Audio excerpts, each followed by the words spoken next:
Hi, I'm here just at the port in Mytilene, and you can see there's a crowd of people behind that are getting on the ferry. And I'll turn around so you can see that's the city.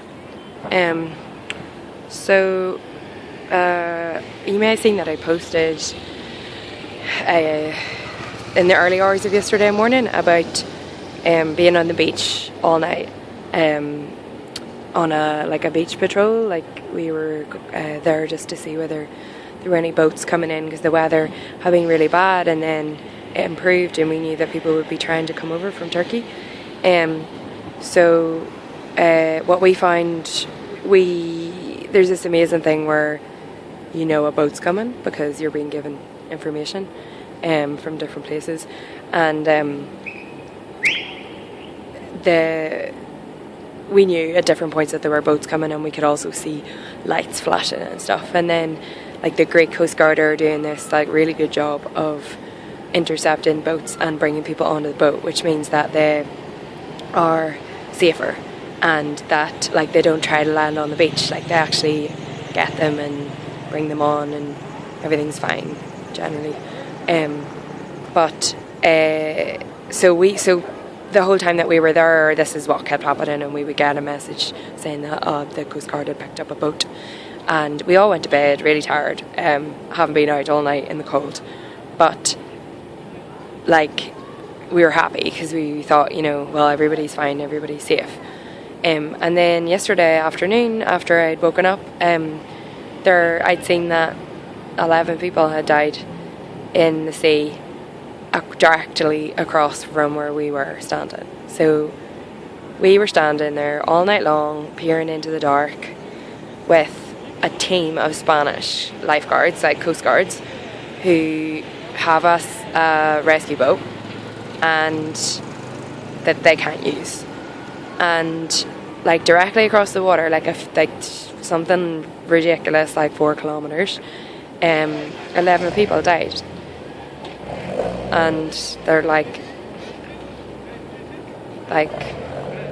you're standing there and the sun's coming up, and you're thinking that that was a safe night. You'd been in the darkness together, and you'd been staring into the darkness trying to see whether these people who are trying to make it here to Europe, and who are doing their best to survive, and just humanity trying to survive.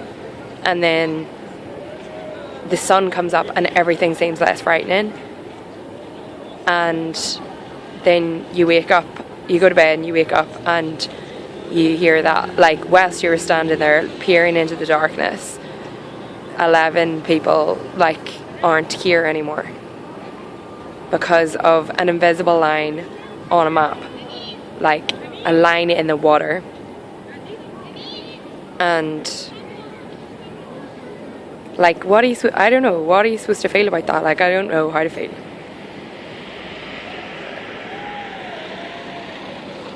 But I don't know, it's upsetting. It's really upsetting.